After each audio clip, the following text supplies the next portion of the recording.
Halo teman-teman semuanya, perkenalkan nama saya Nanda Putri dari SMA Metodis 1 Medan. Di video kali ini saya akan menjelaskan kepada kalian materi apa saja sih yang akan dibahas pada pembelajaran sosiologi kelas 11 di bab ketiga, yaitu konflik dan kekerasan. Dengan guru pembimbing saya yaitu Mem Imelda Florenta Manalu. Selamat menyaksikan. Nah, sekarang ayo kita mengenal konflik dan kekerasan. Jadi apa sih itu konflik sosial? Konflik berasal dari bahasa Latin, yaitu kon yang artinya melihat dan flictus yang artinya menyentuh. Sehingga konflik adalah masalah yang terjadi karena sentuhan, penglihatan, dan perbedaan pendapat. Oke teman-teman, sekarang kita masuk ke pembagian konflik secara umum. Yang pertama adalah konflik konstruktif. Konflik konstruktif adalah masalah yang terjadi karena perbedaan pendapat. Yang kedua adalah konflik destruktif, yaitu masalah yang terjadi karena adanya rasa iri, benci, dan juga dendam. Sekarang kita masuk ke pembagian konflik menurut Kusnadi. Yang pertama, konflik disfungsional, yaitu masalah yang terjadi karena ada rasa iri, benci, dan dendam. Yang kedua, konflik fungsional, yaitu masalah yang terjadi karena perbedaan pendapat. Yang ketiga, konflik terbuka, yaitu masalah yang dapat dipublis. Contohnya, konflik antar negara. Yang keempat, konflik tertutup, yaitu masalah yang tidak dapat dipublis. Contohnya, masalah rumah tangga. Yang kelima, konflik vertikal, yaitu konflik yang terjadi antara atasan dan bawahan. Yang keenam, konflik horizontal, yaitu masalah yang terjadi setara. Contohnya, konflik agama, suku, ras, dan lain-lain. Yang ketujuh, konflik diagonal, yaitu masalah yang terjadi karena sumber daya alam yang berbeda dengan fasilitas yang didapat.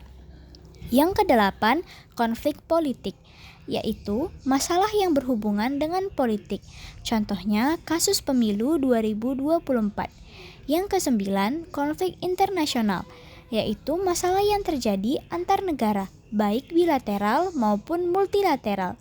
Yang terakhir, konflik SARA, yaitu masalah yang terjadi karena perbedaan suku, agama, ras, dan antar golongan. Nah, sekarang kita akan membahas faktor-faktor penyebab konflik sosial. 1. Perbedaan pendapat, suku, ras, agama, dan gender. 2. Perbedaan kepentingan. 3. Perbedaan kebudayaan. 4. Perbedaan interindividu. 5. Perbedaan ideologi. 6. Perbedaan individu. 7. Perubahan sosial yang cepat. 8. Perubahan nilai-nilai sosial. Selanjutnya, kita membahas teori-teori konflik sosial.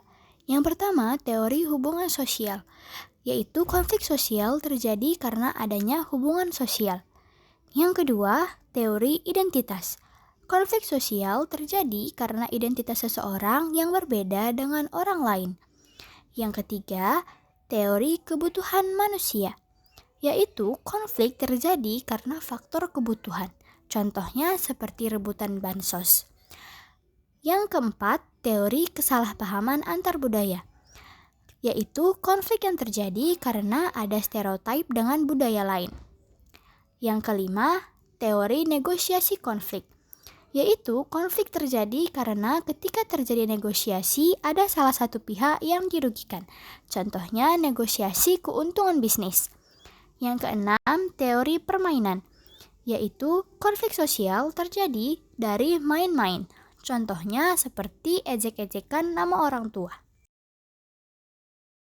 Yang ketujuh, teori proses konflik, yaitu konflik terjadi di tengah-tengah konflik. Contohnya, saat Israel dan Palestina sedang perang, Indonesia ikut-ikutan boikot sehingga terjadi banyak kehilangan pekerjaan dan banyak perang agama. Yang kedelapan, teori psikodinamika, di mana konflik terjadi karena didorong oleh faktor psikologi seseorang. Contohnya, narsistik dan juga temperamen. Yang kesembilan, teori sistem, yaitu konflik terjadi karena struktur yang dibuat pemerintah hanya menguntungkan satu pihak dan merugikan orang lain.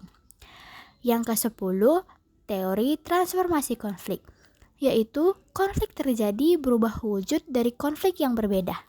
Contohnya, pada saat demo di Jakarta yang berawal ke pemerintahan menjadi ke polisi, karena ada seorang driver ojol yang terlindas mobil polisi.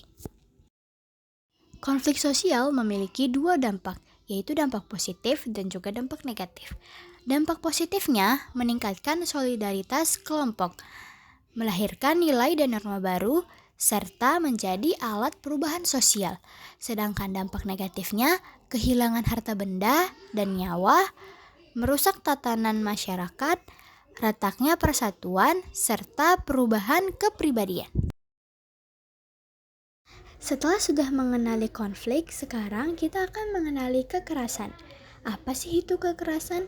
Kekerasan menurut Kamus Besar Bahasa Indonesia adalah perbuatan seseorang atau kelompok yang menyebabkan cedera atau matinya orang lain, atau menyebabkan kerusakan fisik atau barang orang lain. Kata kuncinya adalah cedera, mati, dan kerusakan fisik atau barang. Menurut bahasa Latin, kekerasan berasal dari kata violentia, yang artinya tindakan anarkis yang dapat melukai fisik, psikis, dan hidup seseorang. Secara umum, kekerasan dibagi menjadi 6. Yang pertama, kekerasan fisik, contohnya memukul, membanting, menendang. Yang kedua, kekerasan psikis, contohnya mengejek, memfitnah, dan menggosip. Yang ketiga, kekerasan seksual, contohnya pelecehan seksual dan pemerkosaan.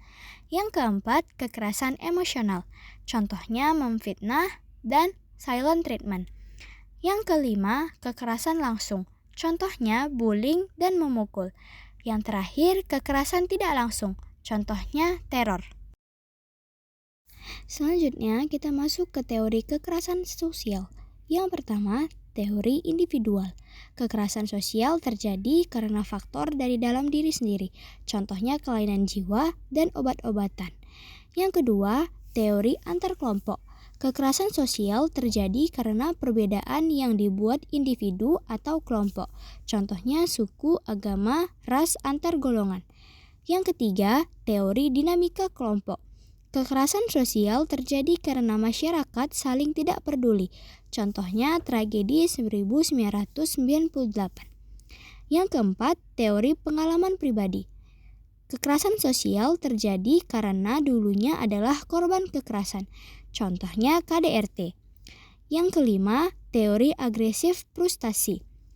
Kekerasan sosial terjadi karena frustasi, contohnya seperti banyak hutang dan kalah judi.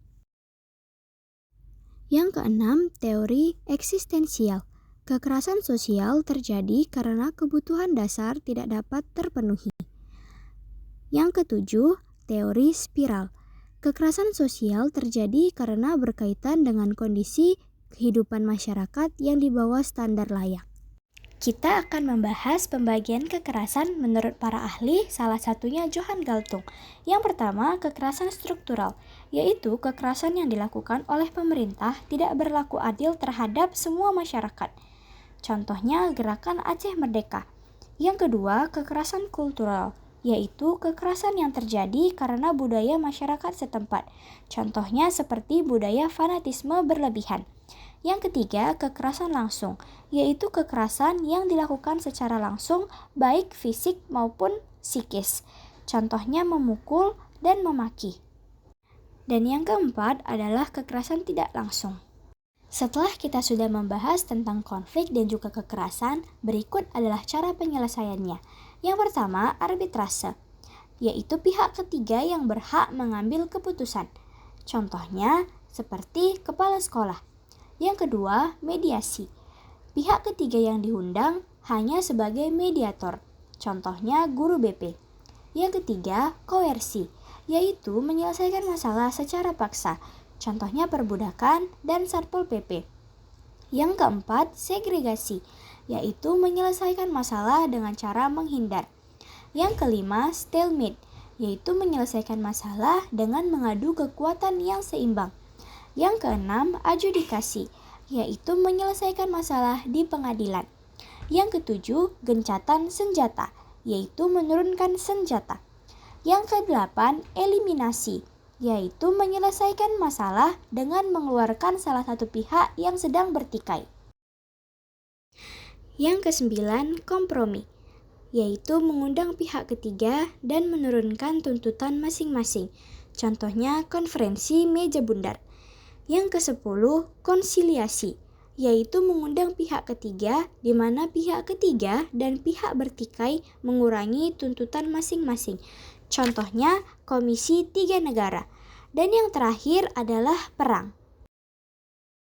Nah, sekian video penjelasan dari saya. Semoga dari hasil penjelasan saya tadi kalian bisa mengerti ya. Dadah!